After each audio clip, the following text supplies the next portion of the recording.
السلام علیکم، کیسے ہیں آپ؟ میں ہوں عبد الرحمن خان۔ ایک گاؤں میں ایک بوڑھی خاتون کا جوان بیٹا فوت ہو جاتا ہے۔ جب گاؤں کے باسی اور وہاں کے رہائشی اس بڑھیا سے افسوس کرنے آتے ہیں اور کہتے ہیں کہ جی بہت افسوس ہوا کہ آپ کا جوان بیٹا اس دار فانی سے کوچ کر گیا، تو آگے سے بڑھیا کہتی ہے کہ افسوس مجھے بھی بہت ہوا ہے، میری زندگی سے میرا سہارا، میرا جوان بیٹا میرا ساتھ چھوڑ کے چلا گیا، لیکن ایک بات کی خوشی ہے۔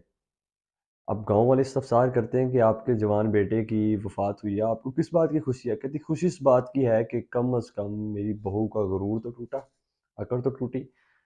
تو بالکل سیم سچویشن جو ہے وہ اس پاکستان میں ہے۔ تاریخ کی ہائیسٹ انفلیشن ہے، قرضے ہیں اتنے کہ اتارنا مشکل ہوئے پڑے ہیں، غربت اس قدر زیادہ ہے کہ کم ہونے کا نام نہیں لے رہی، لوگ آٹے کی قطاروں میں لگ کے جانے دے رہے ہیں، لیکن حکمرانوں کی آپس کی عداوتیں نفرتیں اس قدر زیادہ ہیں کہ ختم ہونے کا نام نہیں لے رہی۔ یہ وہ اونٹ بن چکا ہے، بار بار کہا جاتا ہے کہ جو کسی کروٹ بیٹھتا نظر نہیں آ رہا۔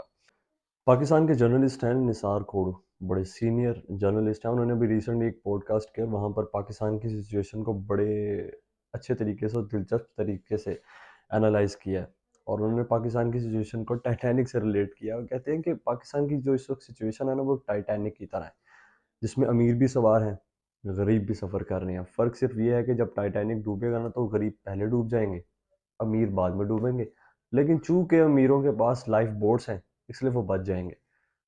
تو بھائی آپ کے پاس لائف بوٹس ہیں، جب مشکل وقت آنا ہے تو آپ نے تو ٹکٹ کٹوا کے یو ایس اے، کینیڈا اور آسٹریلیا نکل جانا ہے، ڈوبنا ہم لوگوں نے ہے۔ تو خدا کا واسطہ ہے آپ سے ہاتھ جوڑ کے دست بستہ گزارش ہے کہ پاکستان کے حال پر رحم کریں، اور کچھ دیر کے لیے اپنی عداوتیں نفرتیں بھول کے اس عوام کی خاطر ایک ٹیبل پر آئیں اور اپنے مسائل کا باہمی مشاورت کے ساتھ حل نکالیں۔